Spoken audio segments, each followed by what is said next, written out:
Manga Bakuatan Windbreaker episode yang ke-20-nya dibuka dengan sebuah potongan panel cerita singkat yang luar biasa menarik. Mengingat setelah pertarungan dari Sakura Haruka melawan Kogo, dan juga setelah pertarungan dari Taiga melawan Kirishima sudah selesai, maka pada momen berikutnya, kini giliran dua orang karakter lainnya yang akhirnya seketika langsung mendapatkan panggung. Yang pertama adalah Sugusita ketika dirinya bertarung melawan Taishi Mogami.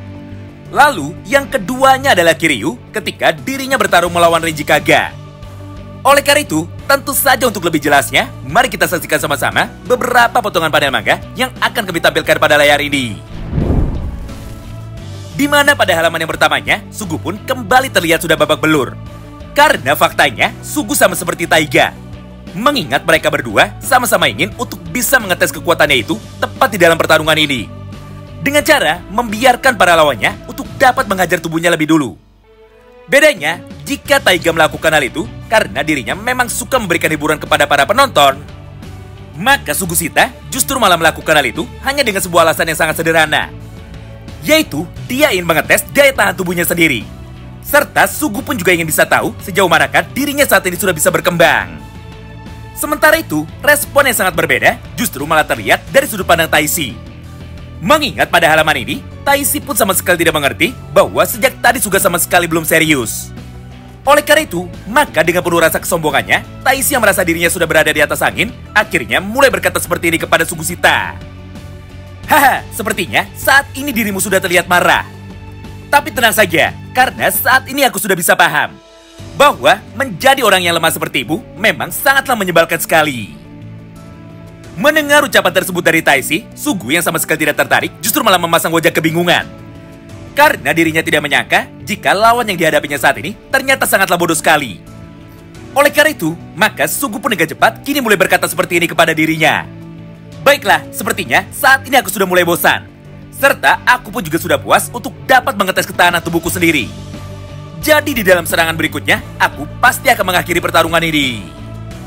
Melihat dan mendengar perkataan dari Sugusita tersebut, Taishi pun seketika langsung menjadi emosi. Hingga tanpa pikir panjang, dia pun langsung memutuskan untuk dapat menyerang tubuh dari Sugusita lagi. Dengan cara mengayunkan senjatanya itu tepat menuju ke arah kepala dari Sugusita. Namun sepertinya, Taishi lah yang saat ini harus kembali dibuat kecewa. Karena pada kesempatan yang sama itu, Sugusita pun mampu menghindar dengan cepat menuju ke arah sampingnya lagi. Kemudian, ketika tubuh dari mereka sudah mulai mendekat, maka Sugu pun segera mencoba untuk dapat menangkap tubuh dari Taishi tersebut dengan menggunakan tangan kanannya. Beruntungnya, Taishi pun masih mampu menghindari serangan pertama dari Sugusita tersebut. Lalu, dia pun langsung melompat mundur dengan gerakan saltonya untuk dapat kembali menjaga jarak dari Sugusita. Kemudian ketika dirinya sudah menjauh, maka di saat yang bersamaan, dia pun seketika langsung berlari maju lagi dengan menggunakan gerakan terbang seperti ini yang dibantu dengan gerakan dari tongkatnya itu. Nah, akibat serangan dadakan tersebut, perut dari Sugusita akhirnya berhasil dihantam dengan sangat keras. Sehingga dia pun kini nampak mulai terpental dan juga terlempar menuju ke arah belakang.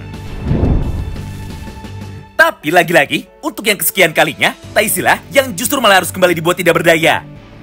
Karena faktanya, Sugu pun dengan sengaja tidak mencoba untuk bisa menghindari serangan dari Taishi tersebut.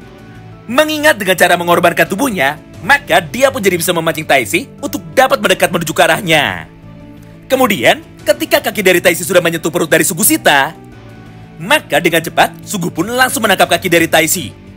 Lalu tanpa menunggu lama, dia pun segera membanting tubuh dari Taishi barusan menuju ke arah tanah dengan gerakannya seperti ini. Akibatnya, Taishi pun saat ini menjadi kesakitan, sampai dia pun menjadi kesulitan untuk bisa bangun dan juga untuk dapat memberikan serangan baliknya. Melihat semua hal itu di depan matanya, Suga pun langsung berjalan dengan pelan demi bisa menghampiri Taishi. Lalu, sambil memasang wajah emosinya, Suga pun mulai berkata seperti ini kepada Taishi. Woi, sialan, kalian ini sama seperti tikus. Karena sejak tadi, yang kalian bisa lakukan hanyalah terus-terusan berlari dan juga terus-terusan menghindar. Hal itulah yang membuatku menjadi sangat kesal. Jadi bersiaplah, karena saat ini aku pun akan langsung menghajarmu ketika dirimu sudah tidak bisa kabur lagi. Mendengar ucapan tersebut dari Sugusita, Taishi yang terlihat ketakutan akhirnya kini segera membalasnya. Hah? Tunggu dulu, aku masih belum bangun. Jadi, janganlah berbuat curang di dalam duel 1 lawan 1 kita. Sayangnya, Suga pun sama sekali tidak peduli dengan semua ucapan dari Taishi barusan. Sehingga, di dalam satu kesempatan yang sama ini, Sugusita yang kebetulan sudah berdiri tepat di depan dari Taishi, akhirnya langsung menghantam kepala dari Taishi dengan sangat kencang. Sampai wajahnya pun seketika langsung menjadi berdarah, serta dia pun langsung pingsan saat itu juga. Tidak hanya itu, karena setelah berhasil mengalahkan Taishi, maka Suga pun sambil merapikan rambutnya lagi, kini mulai berkata dengan lantang kepadanya. Hah, dasar bodoh, mana ada orang yang mau menunggu di dalam sebuah perkelahian. Wow, menarik banget ya. Dengan begini, maka pemenang di dalam pertarungan ronde ketiga ini akhirnya sudah berhasil ditentukan. Di mana Sugusita lah yang mampu memenangkan pertarungan 1 lawan 1 ini. Tepat setelah dirinya berhasil mengajar tubuh dari Taishi tanpa ampun. Scene pun kini berpindah. Setelah pertarungan yang pertama itu sudah selesai, maka kita pun seketika langsung diperlihatkan mengenai jalannya pertarungan lengkap dari ronde keempatnya. Yaitu duel 1 lawan 1 yang dilakukan oleh Kiryu ketika dirinya bertarung melawan Renji Koga. Singkat cerita, Koga adalah seorang petarung brutal yang memiliki sebuah keunggulan di dalam kekuatan fisiknya. Mengingat pada halaman ini, kita pun bisa melihat sama-sama bahwa serangan yang baru saja dilancarkan oleh Koga akhirnya mampu menjebol dinding itu hingga terlihat menjadi bolong. Di momen itulah, Koga pun dengan tenang mulai berkata seperti ini kepada Kiryu. Woi, gara-gara dirimu yang sejak tadi terus mencoba untuk bisa menghindar, maka aku pun tanpa sengaja justru malah merusak markas kami. Dengan begini, maka kaulah yang saat ini harus bertanggung jawab. Mendengar ucapan itu dari Koga, Kiryu pun seketika langsung membalasnya. Hah? Kenapa dirimu malah menyalahkanku? Padahal sudah jelas kau sendiri yang menghancurkan tembok itu dengan menggunakan kekuatan gorilamu. Jadi sebaiknya mulai dari sekarang kita pun harus berhati-hati supaya tidak membuat bangunan ini menjadi semakin hancur. Melihat respon tersebut dari Kiryu yang ternyata justru malah memujinya, Koga pun kini malah menjadi semakin besar kepala. Sampai pada halaman yang berikutnya, dia pun tanpa pikir panjang akhirnya langsung mencoba untuk bisa mengajar Kiryu lagi dengan menggunakan kekuatan pukulan gorilanya itu sambil berkata seperti ini kepadanya. Dengar, bukan saja aku yang sangat kuat, tapi dirimu lah yang sangat lemah. Mengingat kau ini sangat berbeda sekali dengan diriku. Di satu sisi, aku terlahir dengan memiliki bakat yang sangat besar dan juga kekuatan yang sangat besar. Sedangkan di sisi lain, kau pun justru malah terlahir dengan kondisi fisik yang sangat lemah seperti itu. Jadi berdasarkan hal tersebut, maka sudah jelas orang lemah sepertimu sama sekali tidak memiliki kesempatan untuk bisa hidup. Mengingat aturan di dalam dunia ini hanyalah ada satu saja, yaitu semua orang yang lemah saat ini harus menurut kepada orang yang jauh lebih kuat daripada dirinya. Mendengar ucapan itu dari Koga dan juga melihat pergerakan dari Koga yang saat ini mencoba untuk bisa menyerangnya lagi, maka dengan tenang Kiryu pun akhirnya seketika langsung bergerak untuk dapat menahan sebuah serangan dari Koga barusan dengan menggunakan kedua tangannya. Lalu di saat yang bersamaan, atau tepatnya sambil mencoba untuk bisa merapikan bajunya lagi, maka Kiryu pun kini mulai membalas semua ucapan dari Koga barusan. Haha, sejak tadi kau pun hanya terus banyak bicara saja mengenai seberapa kuat dirimu. Tapi kenyataannya tidak ada satupun pukulan dari dirimu yang mampu membuatku menjadi tergores, apalagi sampai membuatku menjadi terluka. Bahkan setelah menerima pukulanmu barusan, aku pun sama sekali tidak merasakan apa-apa. Dengan begini, aku pun menjadi sangat kasihan sekali kepadamu. Mengingat walaupun keunggulanmu adalah di dalam bidang kekuatan, tapi faktanya hal itu sama sekali tidak berarti apa-apa di hadapanku. Mendengar semua ucapan itu dari Kiryu, Koga pun seketika langsung menjadi sangat emosi. Hingga di saat yang bersamaan, dia pun akhirnya langsung memutuskan untuk bisa bergerak menuju ke arah Kiryu lagi, sambil melayangkan satu buah pukulan tangan kanannya tepat menuju ke arah tubuh dari Kiryu. Tapi sayangnya, semua serangan dari Koga itu ternyata mampu dihindari dengan sangat mudah. Mengingat pada halaman ini, kita pun bisa melihat sama-sama bahwa setiap kali Koga mencoba untuk bisa menyerang, namun di momen itu jugalah Kiryu pun langsung bergerak mundur dengan sangat cepat sekali. Seakan-akan semua serangan dari Koga itu sudah mampu dibaca dengan sempurna oleh dirinya. Nah, mulai dari sanalah terjadi sebuah percakapan panjang yang dilakukan oleh mereka berdua lagi, di mana inti pembicaraan dari mereka adalah sebagai berikut, yaitu kekuatan bukanlah segalanya. Jadi hal itu bukanlah sesuatu yang harus dibanggakan secara berlebihan. Karena tidak peduli sekuat apa dirimu, pasti di luar sana masih ada orang lain lagi yang saat ini jauh lebih kuat daripada dirimu.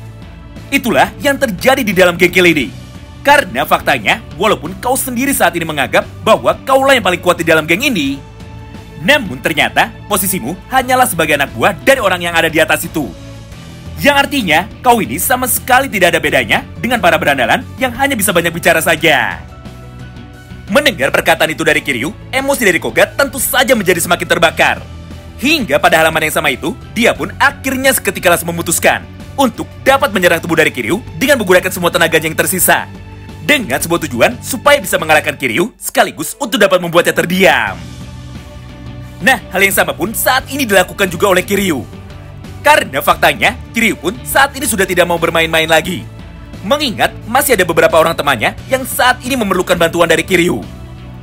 Oleh karena itu, tepat di saat Koga sudah mulai mendekat, maka tanpa pikir panjang, Kiryu pun langsung mengeluarkan teknik bela diri Tai-Chi-nya. Dengan cara menampar dengan keras dagu bagian bawah dari Koga menggunakan pukulan dari telapak tangan kanannya. Sehingga tubuh dari Koga akhirnya seketika langsung menjadi bergetar. Serta dia pun seketika langsung menjadi tumbang dan dia pun sama sekali tidak bisa bangkit lagi. Di momen inilah, Koga yang terlihat kebingungan akhirnya mulai bertanya seperti ini kepada Kiryu. Yaitu, kenapa dirinya bisa dikalahkan oleh orang selama Kiryu? Padahal di dalam urusan kekuatan, Koga jauh lebih hebat daripada dirinya. Mendengar pertanyaan itu dari Koga, Kiryu pun akhirnya langsung menjelaskan.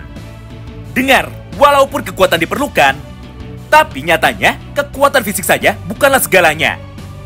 Buktinya, meskipun saat ini dirimu jauh lebih kuat, namun aku tetap saja bisa mengalahkanmu dengan menggunakan teknik bela diriku. Tidak hanya itu, karena pada halaman yang terakhir ini, Kiryu pun sambil merapikan rambutnya, akhirnya kini mulai melanjutkan semua perkataannya lagi kepada Koga. Koga, aku bukan orang yang suka membuli ataupun menyakiti orang lain. Tapi jika aku membiarkanmu untuk bisa bangun lagi, maka sudah jelas hal itu akan menjadi sangat merepotkan. Jadi maafkan aku, karena untuk sementara aku akan menghajarmu lebih dulu.